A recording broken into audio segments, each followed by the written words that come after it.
பயன்படுத்திக் கொள்பவர்கள் தான் புத்திசாலிகள். சந்தர்ப்பத்தை நாம் தவற விட்டு ரமதான் முடிந்த பிறகு கவலைப்படக்கூடாது. ஆகிரத்தில் நாம் நஷ்டப்பட்டு விடவும் கூடாது. எனவே மகத்தான ஒரு சந்தர்ப்பம் என்று இதை நாம் பயன்படுத்தி பூரணமாக நோன்பு நோக்கும், எந்த விதமான குறைபாடுகளும் இல்லாமல் நோன்பு நோக்கு. சல்லாசன் சொன்ன மாதிரி நீங்க ரமதான்ல காரணம் இல்லாமல் ஒரு நோன்பை விட்டீர்கள், அதற்கு பிறகு அதை கதா செய்தீர்கள். காலமெல்லாம் கதா செய்தால் கூட ரமதானுடைய குறிப்பிட்ட அந்த நாளில் அந்த நோன்பை வைத்ததற்கு ஈடாக ஒரு நாளும் ஆகவே முடியாதுன்னு சொன்னார். என்றால் அது எவ்வளவு முக்கியம் என்பதை நம்முடைய கவனத்தில் கொள்ள வேண்டும். அது மாதிரி நோன்புக்கு அல்லாஹ் தஆலா வைத்திருக்கக்கூடிய கூலி என்பது சாதாரணமானது அல்ல. இன்னொரு சின்ன மலையாள பைத்தை நான் பார்த்தேன். அஸ்ஸௌமுலி എന്നാണ് റബ്ബ് പറഞ്ഞത്, மதிமதி எந்தது சிரேஷ்டதமானது. அஸ்ஸௌமுலி, நோன்பு எனக்கே சொந்தம் என்று அல்லாஹ் சொன்னான். சுப்ஹானல்லாஹ், மதிமதி இது போதும் ரப்பே, இதுக்கு வேற என்ன சிறப்பு வேணும் என்று கேட்கிறார் அந்த கவிஞர். இதுக்கு வேற என்ன சிறப்பு வேண்டும்? ரப்பே நமக்கு கிடைத்து விடக்கூடிய மகத்தான ஒன்று நோன்பு என்பது. அதனால இந்த நோன்பை அல்லாஹ்வுடைய திருப்திக்காக எந்த விதமான குறைபாடுகளும் இல்லாமல் பூரணமாக நோன்பு இருக்கக்கூடியவர்களாக நாம் ஆகியிருக்க வேண்டும். அருமையான பெருமக்களே, போனுக்கு சார்ஜ் ஏத்துறோம். அது மாதிரி ரமதான் என்பது நம்முடைய ஈமானுக்கு சார்ஜ். அடுத்த ரமதான் வரை நம்முடைய வலிமையான ஈமானுக்கு உண்டான ஒரு சார்ஜை போல இது நம்முடைய ஈமானுக்கு சார்ஜை தரக்கூடிய ஒன்றுதான் என்று பெருமக்கள் உதாரணம் சொல்லி காட்டுவார். அதனால பூரணமான முறையிலே ரமதானுடைய நோன்பிலே கவனம் செலுத்தி நாம் அவயவங்களையும் பேணி தேவையில்லாத பேச்சுக்களை தவிர்த்து, தேவையில்லாத காரியங்களை பார்ப்பதை தவிர்த்து, தேவையில்லாத விஷயங்களை கேட்பதை தவிர்த்து பூரணமாக நன்னோர்களும் அல்லாஹ்வுடைய அருள் பெற்ற நன்மக்களும் எப்படி நோன்பு வைத்தார்களோ அப்படிப்பட்ட ஒரு நோன்பை வைக்க வேண்டும் என்று எனக்கு உங்களுக்குமாக மீதி உள்ள நாட்களை பேணுதலாம் கழிப்பதற்கு நான் கேட்டுக்கொள்கிறேன். அல்லாஹ் தஆலா அத்தகைய நோன்புகளாக நம்முடைய நோன்பை ஆக்கி அருள்வார். ரமதானுக்கு என்று 2 ஜிஹாத் இருக்குதுன்னு சொல்லுவாங்க பெருமக்கள். ஒன்று பகலிலே நோன்பு வைப்பதை கொண்டு ஜிஹாத், இன்னொன்று இரவு காலங்களில் நின்று வணங்குவதை கொண்டு ஜிஹாத். இரவு காலங்களில் நின்று வணங்குவதை கொண்டு ஜிஹாத். நோன்பை பற்றி ஹதீஸிலே எந்த வாசகம் வந்திருக்கிறதோ, மன் காம ஃபீ ரமதான ஈமானன் வ இஹ்திசாபன், யார் அல்லாஹ்வின் மீது முழுமையான நம்பிக்கையோடும் நன்மையை ஆதரவு வைத்தும் நோன்பு வைத்தார்களோ அல்லாஹ் அவர்களை மன்னிக்கிறான், அவருடைய பாவங்களை எல்லாம் மன்னிக்கிறான், பரிசுத்தமானவர்கள் ஆக்குகிறான் என்று நோன்பை பற்றி எந்த வாசகம் வந்திருக்கிறதோ அதே வாசகம் ரமதானுடைய இரவு காலங்களில் நின்று வணங்குபவர்களுக்கு வந்திருக்கு. மன் காம ஃபீ ரமதான், யார் ரமதானுடைய காலங்களில் இரவு காலங்களில் நின்று வணங்குகிறார்களோ, ஈமானன் வ இஹ்திசாபன், நம்பிக்கையோடும் நன்மை ஆதரவு வைத்தும், ஊஃபிர லஹு மா தகத்தம் மின் தம்பிஹி, அல்லாஹ் தஆலா அவருடைய முன் பாவங்களை எல்லாம் மன்னிக்கிறான் என்று வருகிறது. அருமையான பெருமக்களே, எனவே நீங்கள் இரவு காலங்களிலே ரமதானுக்கு என்று விசேஷமான தொழுகை தராவி, ரமதானுக்கு விசேஷமான தொழுகை இருக்குது ஹதீஸில் தனியா. ரமதானுக்கு ஸல்லல்லாஹு என்னார்கள், ஷஹ்ருன், இந்த மாதம் கதபல்லாஹு லக்கும் சியாமா, அல்லாஹ் நோன்பை உங்களுக்கு கடமையாக்கி இருக்கிறான், வ ஸனத்தலக்கும் கியாமா, இரவு காலங்களில் நின்று வணங்குவதை நான் உங்களுக்கு நடைமுறையாக்கி இருக்கிறேன், சுன்னத்தாக்கி இருக்கிறேன் சொன்னார். எனவே ரமதானுக்கு என்று விசேஷமான தொழுகை இரவு காலங்களில் நாம் தொழக்கூடிய தராவீஹினுடைய தொழுகை என்பது. தராவீஹ் என்பதை நீங்கள் தொழ நினைத்தால் ஜமாத்துடன் 20 ரக்காத்துகளை தொழுது கொள்ளுங்கள். அதுதான் தீன் பெருமக்கள், அதுதான் மார்க்கம். இன்னைக்கு தராவீஹுக்கும் தஹஜ்ஜுதுக்கும் மத்தியிலே வித்தியாசம் தெரியாமல் இந்த தீனையே கோமாளித்தனமாக்கக்கூடிய வீணர்கள் என்று சொல்ல வேண்டும். கடுமையான வார்த்தை சொல்ல பயமா இருக்கிறது.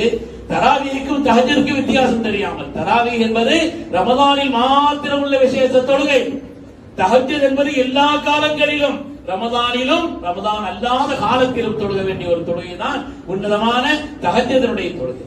எனவே அருமையான பெருமக்களே, இந்த காலகட்டங்களிலே இரவு காலங்களை நாம் இபாதத்தை கொண்டு, தராவீஹை கொண்டு, தஹஜ்ஜுதை கொண்டு, உபரியான அதிகமான நல் வணக்கங்களை கொண்டு, எத்தனையோ இளைஞர்களையும் தெரியும் இரவு காலங்களில் தினம் தினம் தினம் தஸ்பீஹுடைய தொழக்கூடிய எத்தனையோ பிள்ளைகளை நான் பார்க்கிறேன், எத்தனையோ பேரை நான் பார்க்கிறேன். இரவு காலங்களில் நீண்ட நேரம் குர்ஆன் ஓதுவதை பார்க்கிறேன். தராவீஹை முடித்து விட்டும் கூட நீண்ட நேரம் இரவு காலங்களில் தொழுகக்கூடிய நன்மக்களான எத்தனையோ அருமையான சகோதரர்களையும் காண முடிகிறது. அருமையான பெருமக்களே, ரமதானுடைய இந்த தராவீஹ் சம்பந்தமாக இந்த தராவீஹுடைய வரலாறு என்ன, சுருக்கமா இந்த தராவீஹ் எப்படி வந்துச்சு நாம விளக்கிறோம். ஏன்னா ஒரு காரியத்தினுடைய வரலாறு என்னங்கிறதையும் சுருக்கமாக நான் சொல்கிறேன். ரமதான்ல இப்படி ஒட்டுமொத்தமாக ஜமாஅத்தோடு சேர்ந்து 20 ரக்காத் தொழுவது என்பது ஸல்லல்லாஹு காலத்துல இல்ல. ஸல்லல்லாஹு அலைஹி வஸல்லம் அவர்கள் ஒரு நாள் தொழுகைக்கு வந்தார்கள். தொழுதாங்க, ஒரு கூட்டம் பின்னால தொழுச்சு. அந்த செய்தியை அடுத்த நாள் கேட்டு விட்டு அன்னை ஆயிஷா ரலியல்லாஹு அன்ஹா ரிவாயத் செய்யக்கூடிய ஹதீஸை சொல்கிறேன். அடுத்த நாள் கூட்டம் கொஞ்சம் கூடிருச்சு. அதுக்கு அடுத்த நாள் இன்னும் கொஞ்சம் கூட்டம் கூடிருச்சு. ஒவ்வொரு நாளும் ஸல்லல்லாஹு அலைஹி வஸல்லம் தொழு வைக்கிறார். 3 நாட்கள் தொழுக வைத்தார்கள். 4வது நாள் அஜஸல் மஸ்ஜித் வன் நஹ்லிஹி, பள்ளியில இடம் பத்தல. பள்ளி அவ்வளவு நிரம்பி விட்டது, இடம் பத்தவில்லை. ஸல்லல்லாஹு அலைஹி வஸல்லம் கவலை என்னன்னா, இது கடமையாக்கப்பட்டு விட்டால், ஃபர்தாக்கப்பட்டு விட்டால், இந்த உம்மத்தில் யாராவது ஒருவர் செய்யாமல் விட்டு விட்டால் அல்லாஹ்வுடைய ஹிசாபும் அதாபும் அல்லவா வந்துவிடும் என்று பயந்தார். அதனால ஸல்லல்லாஹு அலைஹி வஸல்லம் அவர்கள் அந்த 4 நாட்கள் 3 நாட்கள் தொழு வச்சாங்க. 4வது நாள் பார்த்தாங்க, போயிட்டாங்க. அதுக்கப்புறம் என்ன நடந்துச்சு ஆயிஷா ரலியல்லாஹு அந்த வரலாறை சொல்கிறார்கள். அதுக்கப்புறம் இந்த தராவியினுடைய ரமதானுடைய இந்த இரவு விசேஷமான தொழுகையினுடைய நிலை எப்படி இருந்தது, அதற்கு பிறகு உள்ள நிலை என்ன ஆயிஷா ரலியல்லாஹு சொல்கிறார்கள். கான الناس يصلون في رمضان بالليل اوزاعا, மக்கள் எல்லாம் இரவு காலங்களிலே தனித்தனியாக தொழுது கொண்டிருந்தார். சில பேர் தனியா தொழுதாங்க. சில பேர் நல்ல ஓத தெரிஞ்ச ஒரு ஆளு, அவருக்கு பின்னால 8 பேர் 10 பேர், ஹதீஸ்ல 7 என்றும் 8 என்றும் 10 என்றும், சில கொஞ்சம் கூட கொஞ்சம் குறைய, ஒரு ஆட்களும் ஓத தெரிந்தவர்கள் தனித்தனியா அவங்க தொழு வச்சுக்கிட்டு இருக்கிறாங்க. அவங்க பின்னால ஒரு கூட்டம் தொழுது கொண்டு இருக்கிறது. இதுதான் நடந்தது. ஸல்லல்லாஹு காலத்திலே அல்லாஹ்வுடைய ரசூல் அவர்கள் போனதற்கு பின்னாலே பள்ளியிலே இப்படி நடந்தது. தனியாக தொழுதார்கள், சின்ன சின்ன கூட்டமா தொழுதுச்சு. யார் நல்ல கிராத் ஓதுவாங்களோ, யார் அதிகமா ஓத தெரிந்தவர்களோ அவர்கள் பின்னால் ஒரு கூட்டம் இப்படித்தான் தொழுது கொண்டிருந்தார்கள். ஸல்லல்லாஹு காலம் வரை இப்படித்தான் நடந்தது.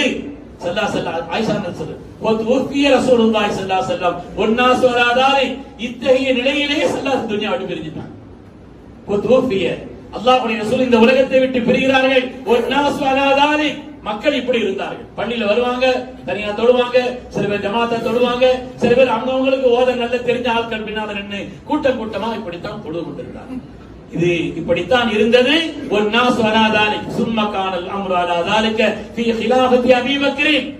அபூபக்கர் தானுடைய ஆட்சியிலும் இப்படித்தான் தொடர்ந்தது.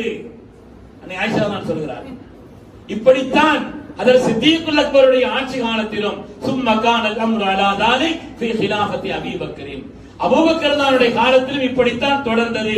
ஓ சதுரம் மின் ஹிலாஃபத்தி உமர், உமர் ரலியல்லாஹுடைய காலத்தினுடைய ஆட்சியினுடைய ஆரம்ப காலத்திலும் இப்படித்தான் தொடர்ந்தது. உமர் ரலியல்லாஹுடைய ஆட்சியின் காலத்திலும் இப்படித்தான் இருந்தது. உமர் ரலியல்லாஹு என்ன செய்தார்கள்? ஆரம்ப காலத்தில் அவருடைய ஆட்சியினுடைய ஆரம்ப காலம். அதற்கு பிறகு உமர் ரலியல்லாஹு என்ன செய்தார்கள்? அதற்கு உமர் இப்னு கத்தாப் ரலியல்லாஹு அன்ஹு அவர்கள் சஹாபாக்கள் சொல்கிறார், நடந்த வரலாறை சொல்கிறார்கள். அதற்கு உமர் ரலியல்லாஹு பள்ளியில வந்து பார்க்கறாங்க, அவுஸாஉம் முத்தஃபர்ரிகூன், பிரிந்து பிரிந்து பிரிந்து கூட்டமாக தனித்தனியா தொழுதுகிட்டு இருக்காங்க. யுஸல்லி الرجل بنفسه, ஒரு மனிதர் தனியா தொழுகிறார். ويصلي الرجل, ஒரு மனிதர் தொழுகிறார். ويصلي بصلاته الرهط, அவருக்கு பின்னால் ஒரு கூட்டம் தொழுது கொண்டிருக்கிறது. இப்படி மக்கள் பள்ளியிலே மஸ்ஜித் நபவியிலே பிரிந்து பிரிந்து தொழுது கொண்டிருந்தார்கள். فقال عمر, உமர் தான் சொல்கிறார்கள், لو جمعت على قارئ واحد لكان امثل, ஒரு காரியினுடைய தலைமையில, ஒரு ஆணுடைய தலைமையில இவர்கள் எல்லோரையும் ஒன்று சேர்த்தால் எவ்வளவு பாக்கியமாக இருக்கும், எவ்வளவு நல்லதா இருக்கும் என்று நினைத்தார்கள். உமர் தான் நினைத்து சும்மா அசம, அப்புறம் அது உறுதி கொண்டு விட்டார்கள். உறுதி கொண்டு விட்டு ஃபஜமஅஹும் அலா உபை இப்னு கஅப், ஹிஜ்ரி 14, ஹிஜ்ரி எத்தனைங்க இன்னைக்கு எப்போ ஹிஜ்ரி எத்தனை வருஷம்? 1447, ஹிஜ்ரி 14. அதற்கு உமர் இப்னு கத்தாப் அவர்கள் ஹிஜ்ரி 14 சஹாபாக்களிலே உபை இப்னு கஅப் ரலியல்லாஹு அன்ஹு தலைமையிலே எல்லோரையும் ஒன்று சேர்த்தார். அவருடைய தலைமையிலே அதற்கு உமர் தான் அவர்கள் அவருடைய அந்த காரியினுடைய தலைமையிலே எல்லோரும் வந்து சேர்த்து சொல்றார்கள். இவ்வளவு அழகானது, எவ்வளவு மாண்பானது, எவ்வளவு உன்னதமானது என்று அதற்கு உமர் தான் சொன்னார்கள். அஜ்மஅத் அலைஹில் உம்மah, உம்மத் இதன் மீது காலமெல்லாம் ஒன்றுபட்டு விட்டது. உம்மத் இதன் மீது ஒன்றுபட்டு விட்டது. அவ்வளவு சஹாபாக்களும் ஏற்றுக்கொண்டார்கள். அருமையான பெருமக்களே, இதுல உமர் தான் யாருன்னு விளங்கணும், உபை இப்னு கஅப் தான் யாருன்னு விளங்கணும். புத்திமான்களுக்கு சைக்கிளை போதும்னு சொல்லுவாங்க. ஏற்படுத்தியது அதற்கு உமர் தான் அவர்கள். யார் அவர்கள்? அதற்கு உமர் தான் அவர்கள். யாருடைய தலைமையிலே? உபை இப்னு கஅப் தானுடைய தலைமையிலே. உபை இப்னு கஅப் தான் யார்? அதற்கு உமர் தான் யார்? பெருமக்களே, 4 இமாம்களில் யாருக்கும் 20 ரக்காத்துகள் தராவீஹ் தொழுகை சேர்ந்து தொழ வேண்டும் என்பதிலே ஒரு இமாம் கூட மாறுபட்ட கருத்து சொல்ல. பல விஷயங்களில் மாறுபட்ட கருத்துகள் இருக்கிறார்கள். நம்முடைய முன்னோர்களான அந்த நன்மக்கள் ஹிஜ்ரி 14 தொடங்கப்பட்ட அந்த காரியத்தினுடைய தொடர் சரித்திரம் கொரோனா வர 2 ஹரம்லயும் அதான் நடந்துச்சு. ஹரமுடைய சரித்திரம் பதிவு, ஹரமினுடைய 2 ஹரமினுடைய சரித்திரம் பதிவு. அதனால இந்த கொரோனா காலம் வரை உமர்தானுடைய காலத்தில் இருந்து இந்த கொரோனா வர 2 ஹரமிலேயும் 20 ரக்காத் இமாம் ஜமாத்தோடு தராவீஹ் தொழுகை இஷாவுக்கு பிறகு நடந்தது. காலம் எல்லாம் இவ்வளவு பேணுதலாக தொடர்ந்து வந்த காலம், இவ்வளவு காலமாக தொடர்ந்து வந்த காலம். அருமையான பெருமக்களே, இது மாத்திரமல்ல, இமாம் திருமதி ரஹ்மத்துல்லாஹி அலைஹி அவர்கள் ஹதீஸ் ஆய்வாளர்கள். இமாம் திருமதி அவர்கள் கொஞ்சம் வித்தியாசமானவங்க. புகாரி, முஸ்லிம், அபூ தாவூத், நஸீ, திருமதி, இப்னு மாஜாஹ் இருக்குது இல்லையா, இந்த 6 சஹீஹான கிரந்தங்களிலே இமாம் திருமதியினுடைய ஒரு பழக்கம் என்னன்னு சொன்னா, எல்லா ஹதீஸையும் பற்றி ஆய்வு செய்து ஒரு முடிவு சொல்வாங்க. இமாம் அபூ திருமதி ரஹ்மத்துல்லாஹி பழக்கம் எல்லா ஹதீஸை பற்றியும், மற்றவங்க ஹதீஸை வாய் செய்துகிட்டே இருப்பாங்க. இமாம் திருமதி அவர்கள் பல ஹதீஸ்களை எல்லாம் எடுத்து சொல்லி, இப்படி ஒரு ஹதீஸ் வந்திருக்குது, இப்படி ஒரு ஹதீஸ் வந்திருக்குது, ஸல்லல்லாஹு நிலை என்று சொல்லி முடிவு ஒன்று சொல்வார். அந்த இமாம் திருமதி ரஹ்மத்துல்லாஹி அவர்கள் சொல்கிறார்கள், அக்ஸரு அஹ்லில் இல்ம், அறிவாளிகளில் பெரும்பாலானவர்கள், அலாமா ருவியன் அலியின் உமர் வ கைரிஹிமா, உமர் ரலியல்லாஹு அன்ஹு அவர்கள், அலி ரலியல்லாஹு அவர்கள், அது அல்லாத மற்ற சஹாபாக்களுடைய மின்ன சஹாபின் நபி ஸல்லல்லாஹு அலைஹி வஸல்லம், சஹாபிகளில் இருந்து எல்லோருடைய கருத்தின்படி 20 ரக்காத்தன் 20 ரக்காத்துகள் தான் என்று இமாம் அபூ யூசுப் திருமதி ரஹ்மத்துல்லாஹி அலைஹி சொல்கிறார். எல்லா இமாம்களும் ஒன்றுபடுகிறார்கள், எல்லா முஹத்திஸீன்களும் ஒன்றுபடுகிறார்கள். இந்த ஹதீஸ்களை பற்றி ஆய்வு செய்யக்கூடிய இமாம் திருமதி ரஹ்மத்துல்லாஹி அலைஹி அவர்கள் இப்படி சொல்லி காட்டுகிறார். அருமையான பெருமக்களே, இதுல எல்லா பெருமக்களும் ஒத்த இந்த கருத்து. குழப்பங்கள் வந்ததுங்கிறது பின்னாலதான். என்ன சொன்னாங்க, உலகத்துல ஒரு காலத்திற்கு அடுத்துள்ள காலம் இதை விட பித்னாமான காலமா தான் இருக்கு. நான் சொல்வது சரித்திரம், இந்த சொல்வதில் எந்த விதமான மாற்று கருத்தும் யாருக்கும் இருக்க இயலாது. உமர்தா ஆரம்ப காலத்தினுடைய தராவை எப்படி, அதற்கு சித்தீக் அக்பருடைய காலம் எப்படி உமர்தான் ஏற்படுத்தியது, அதற்கு பிறகு காலம் காலமாக 1000 வருடங்கள் அப்படி நடந்து வரக்கூடிய இந்த சரித்திரம்.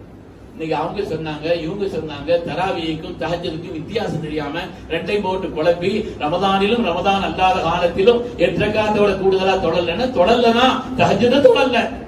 தஹஜ்ஜுதை கொண்டு போய் இங்கே வைத்தால் ரமதானுக்கு என்று விசேஷமான தொழுகை இருக்கிறது, என்ன ஆனது? ரமதானுக்கு என்று விசேஷமான தொழுகை இருக்குதுங்கிறது ஹதீஸில் தெளிவா இருக்குது. அவர் ரமதான்ல மட்டும் தஹஜ்ஜுத் இல்லையா, அல்லது ரமதான்ல விசேஷ தொழுகை இல்லையா? ரெண்டு ஒண்ணுதான் இருக்கணும். ரமதான்ல விசேஷ தொழுகை ஒண்ணுமே கிடையாதுன்னா இந்த இப்னு மாஜாஹ்வுடைய ஹதீஸை என்ன செய்வது? ரமதானுக்கு என்று விசேஷ தொழுகை இருக்குதுன்னு வருது. இல்ல ரமதான் தராவியாது ஒண்ணுதான்னா அவர் ரமதான்ல தஹஜ்ஜுத் இல்லையா? பெருமக்களே, தஹஜ்ஜுத் வேறு, தராவீஹ் வேறு. புத்திமான்கள் தெளிவுபடுத்தி நமக்கு சொல்லி காட்டக்கூடிய செய்தி. ஏற்படுத்தியவர்கள் யார்? மனோ இச்சைக்கு சொந்தக்காரர்களா? அவர்களுக்கு ஈமானை அல்லாஹ்வுடைய ரசூல் கேட்டு பெற்றார்கள். ஞாபகம் வையுங்கள். யா அல்லாஹ், இந்த தீனுக்கு அதற்கு உமர் பின் கத்தாபை கொண்டு நீ வலுவை ஊட்டு என்று அவர்களுக்கு ஈமானையும் இஸ்லாத்தையும் ஸல்லல்லாஹு அலைஹி வஸல்லம் துஆவினால் பெற்றவர்கள் உமர் ரலியல்லாஹு அன்ஹு அவர்கள். உமர் தான் ஒரு வழியில போனா அந்த வழியில ஷைத்தான் போக மாட்டான். ஷைத்தான் அந்த வழியில எதிர் வழியில கூட வர மாட்டான். என்ன உமர்தானுடைய வழி விரண்டோடக்கூடியவன் உமர்தானுவை கண்டாரு. எனவே உமர்தானுடைய வழிக்கு மாற்றமா நம்ம போறோம்னு சொன்னா எந்த வழியை தேர்ந்தெடுக்கிறோம்? எந்த வழியை தேர்ந்தெடுக்கிறோம்? யாரோ சில பேர் அங்கொன்றும் இங்கொன்றுமாய் போனாலும் கூட அருமையான பெருமக்களே, புத்திமான்களுக்கு சைக்கிளை ஓதும் என்று சொல்கிறேன், மார்க்கத்தை விளக்குவதற்காக சொல்கிறேன். அப்படிப்பட்ட ஒரு துரதிர்ஷ்டமான காரியங்களை, அப்படிப்பட்ட வீணான குழப்பங்களை, அப்படிப்பட்ட அறிவில்லாத பொருத்தமில்லாத காரியங்களை தயவு செய்து செய்யக்கூடாது. அருமையான பெருமக்களே, உமரல்லாஹ் தான் ஏற்படுத்தி தந்த ஸல்லல்லாஹு அலைஹி வஸல்லம் மகத்துவமான வழியை விட்டு உமரல்லாஹ் தவறி போயிட்டாங்க, வழி தவறிட்டாங்க. இந்த துன்யாவில ஈமான்களை யாராவது சொல்லி பாருங்கள். அருமையான பெருமக்களே, உமரல்லாஹ் தான் ஏற்படுத்தி தந்தது யார்? உமர் ஸல்லல்லாஹு அலைஹி வஸல்லம் சொன்னாங்க, எனக்கு பின்னாலே ஒரு தடவை அல்லாஹ்வுடைய ரசூல் பயான் செய்தார்.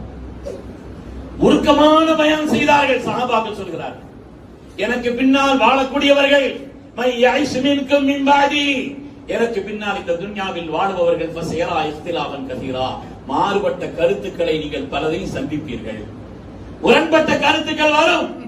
அந்த நேரத்திலே உங்களிலே சரியான வழியில், நேரான வழியில் இருக்கிறது என்பதற்குண்டான அடையாளம் என்ன? சல்லாசனம் எதையும் சொல்லாம போகல. அந்த நேரத்திலே நீங்கள் சத்திய வழியில் இருக்கிறீர்களா அசத்திய வழியிலா? அவரும் குர்ஆன் ஹதீஸ் தான சொல்றாரு, இவரும் குர்ஆன் ஹதீஸ் தான சொல்றாரு என்றால் சத்தியத்தையும் அசத்தியத்தையும் பிரித்து பார்ப்பதற்கு ஒரு அளவுகோலை அல்லாஹ்வுடைய ரசூல் சொல்கிறார். என்ன அளவுகோல்? அலைக்கும் பி சுன்னத்தி, என்னுடைய சுன்னத்தை பற்றிக் கொள்ளுங்கள் என்பது மாத்திரமல்ல, ஒரு சுன்னத்தில் குலஃபாயிர் ராஷிதீன் அல் மஹ்தியின் நேர்வழி பெற்ற என்னுடைய கலீஃபாக்களின் சுன்னத்துகளை பின்பற்று.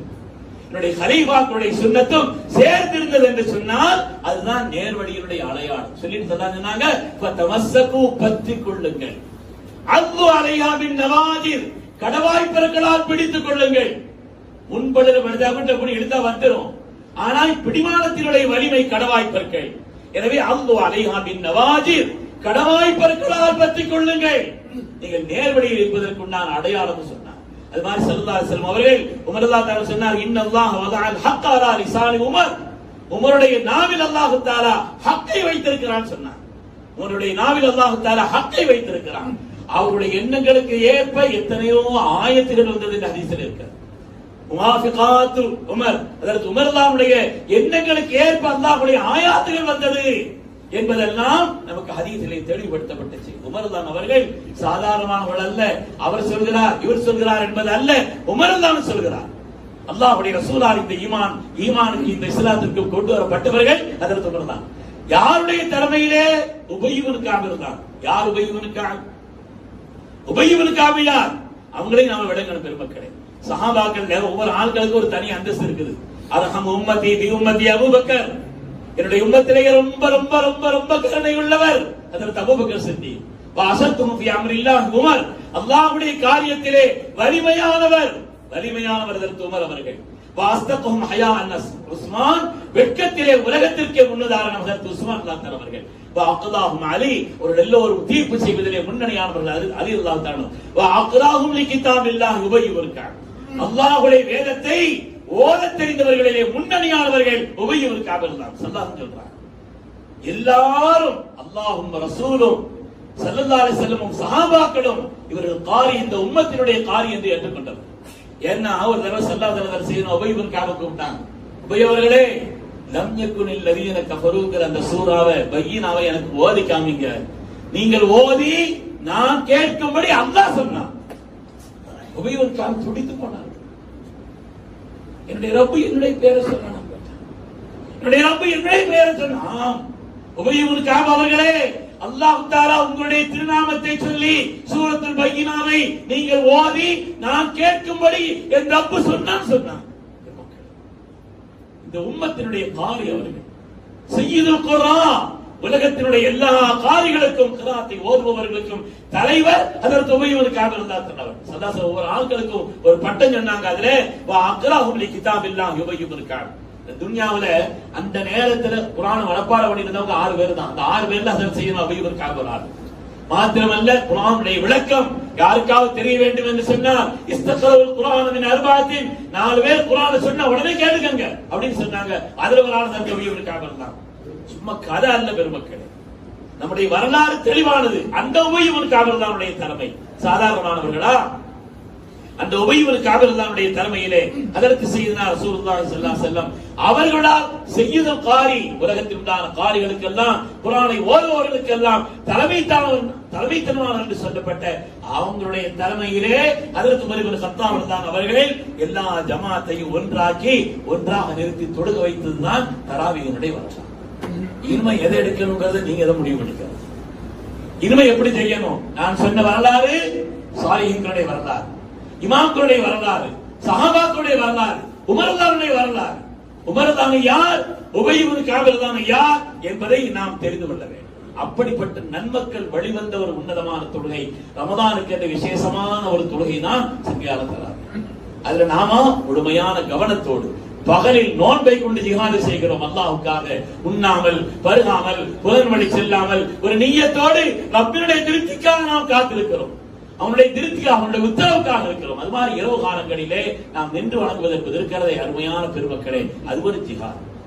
தொடர்ந்து பல காரியங்களை ரமதானிலே நாம் வாய்ப்பாக பயன்படுத்திக் கொள்ள வேண்டும். குர்ஆன் ஓதுவதாக இருந்தாலும் சரி, ஜக்காத் சதகாத்தை நிறைவேற்றுவதாக இருந்தாலும் சரி, லைலத்துல் கத்ரை அடைய வேண்டும் என்ற ஆசையாக இருந்தாலும் சரி, இஅ்திகாஃபினுடைய தேட்டம், இதுபோன்ற எல்லா ரமதானுடைய வாக்கியங்களிலேயும் முழுமையான கவனம் செலுத்த வேண்டும். அல்லாஹ் சுப்ஹானஹு வ தஆலா பாக்கியம் நிறைந்த ரமதானை நமக்கு சன்மானமாக தந்தான். இதிலே எல்லா நிலையிலேயும் அவனுடைய பொருத்தத்தை பெற்ற நிலையில் இதை கழிப்பதற்கு அல்லாஹ் நசீபை தந்தருள்வானாக. ரமதானுடைய புனிதமான நல்ல துஆக்கள், உலகத்து முஃமின்கள் யார் யார் என்னென்ன நல்ல துஆக்களை செய்கிறார்களோ எல்லா நல்ல துஆக்களிலும் அல்லாஹ் நமக்கும் சிறந்த பங்களிப்பை தந்தருள்வானாக. நாம் செய்யக்கூடிய குறைந்த அமல்களை அல்லாஹ் தன்னிடத்தில் அந்தஸ்துள்ளதாக ஆக்கி அருள் புரிவானாக. இதை கொண்டு அல்லாஹ் நம்முடைய ஈமானை வருவானதாக ஆக்கி அருள்வானாக. அவனுடைய பொருத்தத்தை நசீபாக்கி அருள்வானாக. சாலிஹீன்களும் அருளாளர்களும் நன்மக்களும் எந்த பாதையில் நடந்து அல்லாஹ்வுடைய பொருத்தத்தை பெற்றார்களோ அந்த ராஜவாட்டியில் அல்லாஹ் தஆலா நம்மையும் நம் சந்ததிகளையும் ஆக்கி வைத்தருள்வானாக. ஆமீன் ஆமீன் யா ரப்பல் ஆலமீன். வ ஆகிரு தஅவானா அனில் ஹம்துலில்லாஹி ரப்பில் ஆலமீன். அஸ்ஸலாமு அலைக்கும்.